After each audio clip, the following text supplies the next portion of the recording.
But today I'm going to give you guys my recap of week 14 and just my thoughts and, basically what happened.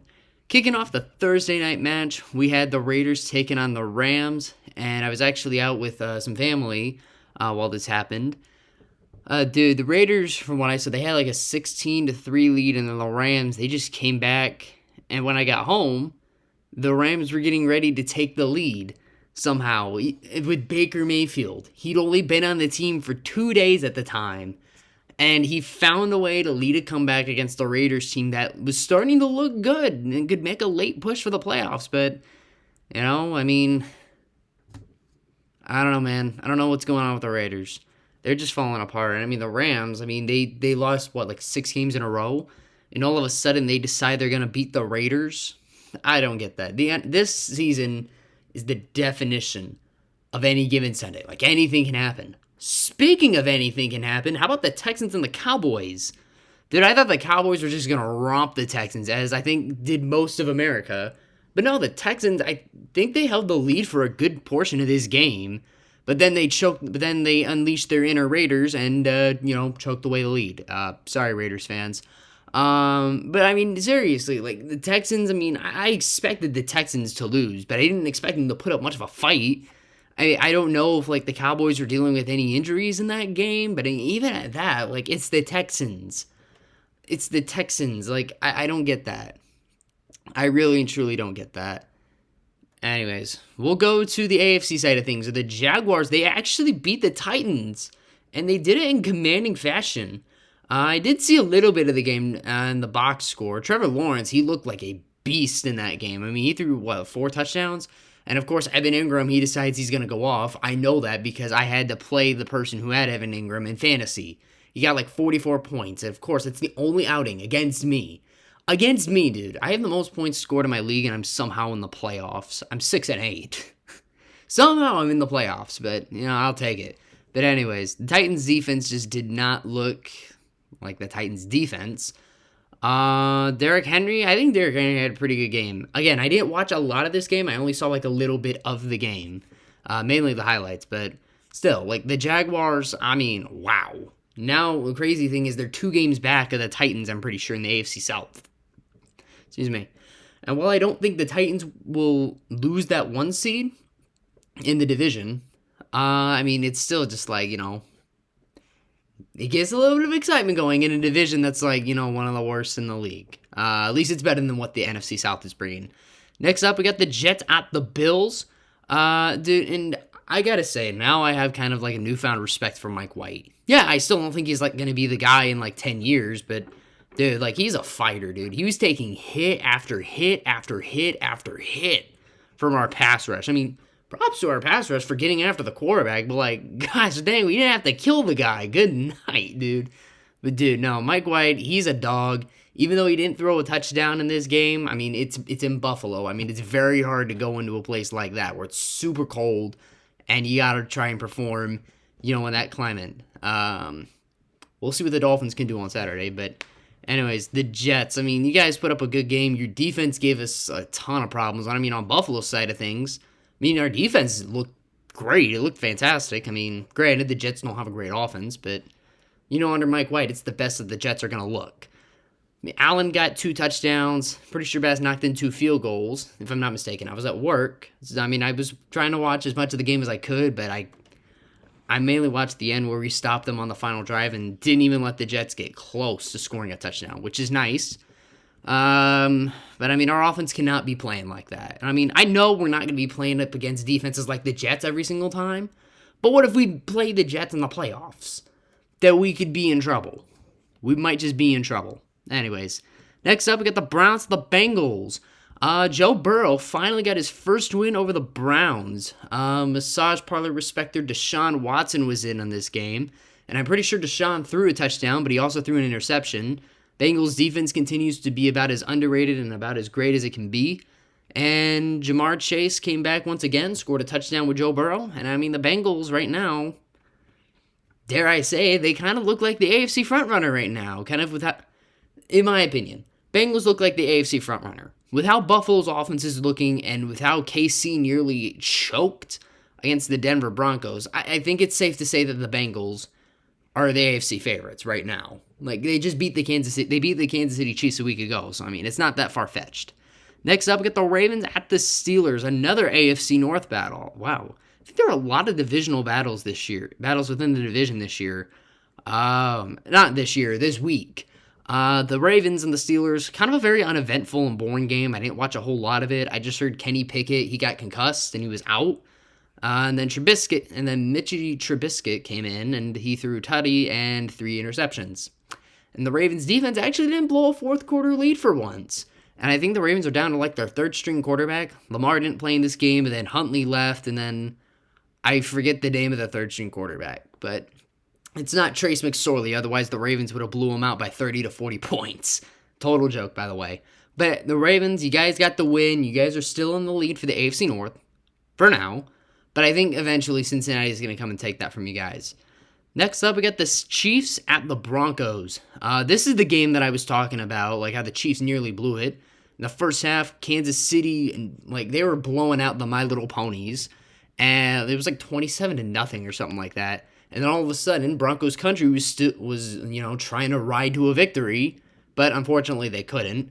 Russell Wilson went out, and then Brett Rippon, I think, came in and threw a touchdown, make it a one-score game, and the Broncos actually almost won this game.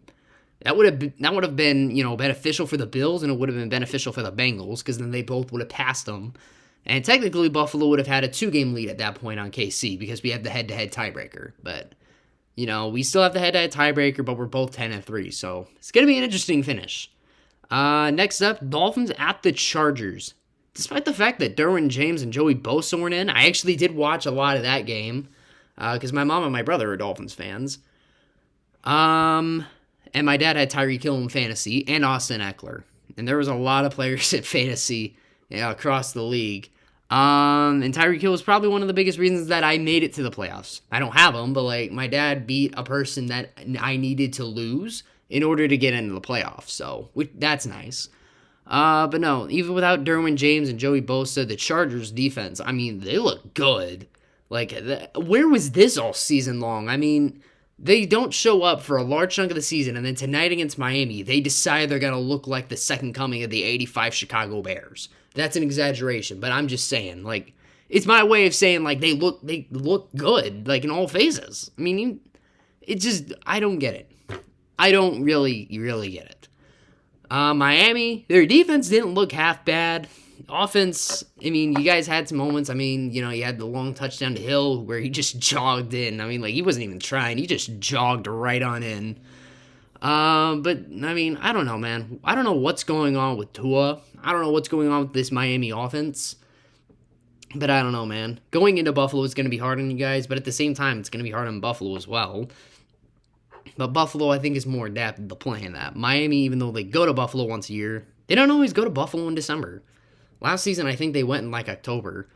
But that's besides the point. Miami, they got to get their stuff figured out. I think they'll still make the playoffs, but right now, it doesn't seem like they'll make a deep playoff push with how they're going. I mean, the Bills might not either, but we'll see what happens. Next up, we'll do the Monday night game, because I skipped over this one. I was gonna save this one for last, but then I just went out of order with the Sunday night game. But yeah, we'll go with this one. Honestly, I have no idea why everybody was picking the Arizona Cardinals to win this game. I mean, I know Kyler Murray, he tore his ACL and now he's out for the year. But still, it's like, I don't get it. Bill Belichick is a much better coach. It's a much better defense. And the offense, like, yeah, like, they're not the best. But, like, they have their moments and they're not, like, the worst in the league. Arizona doesn't have that great of a defense either. So it was like, yeah, I don't get it. I don't know why people are picking the Cardinals to win this game. It just didn't make sense to me. But anyways, yeah, Patriots won by 2 scores, and thanks to the DeAndre Hopkins fumble, I was able to sneak into the playoffs. Anyways, next up we got the Lions hosting the Vikings, and I called this one, like, the Lions were going to win. Didn't think they'd win by 2 scores, but, I mean, technically, it was 31-23, but they kicked a field goal to make it 2 scores, so there you go. Handing 1 p.m. Eastern Kirk Cousins his first loss of the season, handing the Vikings their third, but the Vikings, they still lead the NFC North. I think the Vikings would actually have the tiebreaker over the Lions, even though they split the season series. I'm pretty sure the Vikings have a better record in the NFC than the Lions do. So, yeah, there you go. Lions, they look like they can make a not a deep playoff push, but they can make the playoffs and jump either the Foreskins or the Giants. Vikings, they look like they should be comfortable, either as the 2 or the 3 seed. It just depends on how they finish the rest of the season. Next up, we got the Eagles at the Giants, and I mean, wow. Did the Eagles just whoop New York? 48-22, bro. I have Jalen Hurts in fantasy, so that is amazing for me. Jalen Hurts went off. Eagles players, they all went off. Their defense looked good. Everything about the Eagles just screams NFC favorite. Super Bowl favorite. Despite the fact that, for the most part, they've had a cakewalk of a schedule. I mean, they've beaten good teams. And I mean, this season, the Giants, they haven't been terrible, but they haven't been elite either. But anyways, it was a great win overall by the Eagles, and they just continue to be the league's best team. Speaking of an NFC favorite, the Niners they romped the Tampa Bay Buccaneers. I mean, I'm not shocked that they won. I'm just shocked that they put up 35 points. And of course, that defense, which I have in fantasy, held the Buccaneers to just 7 points, which is nice. It was nice to see Tom Brady getting his butt kicked for once. Dude, it got so bad, they changed this game right here, Buccaneers 49ers, to this game. Which, I mean, the Panthers, they're just running all over Seattle. I don't know what was going on there. I know the Seahawks were missing their running backs. And I don't think it's necessarily Geno Smith's fault that they lost this game. Their defense just could not stop Carolina. I don't know what it was. And Darnold, he didn't have a bad game, but he still sucks. He still sucks.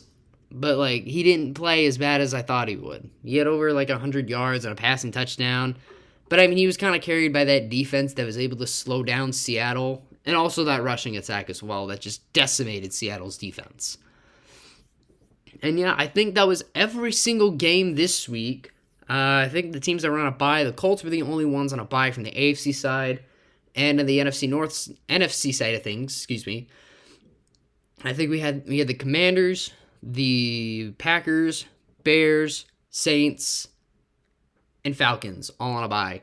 So yeah, this was the last week of bye weeks, and this upcoming week we will have a full slate of 16 games. So this is gonna be a wild finish at the end of the season. Everybody's now on even terms. Everybody's taking their bye week, and yeah. With that being said, you guys, I hope you enjoyed this video, and if you did, be sure to hit that like button down below, subscribe if you're new, and click that notification bell to get all the latest news and all my latest content.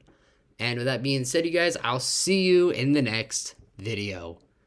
Peace.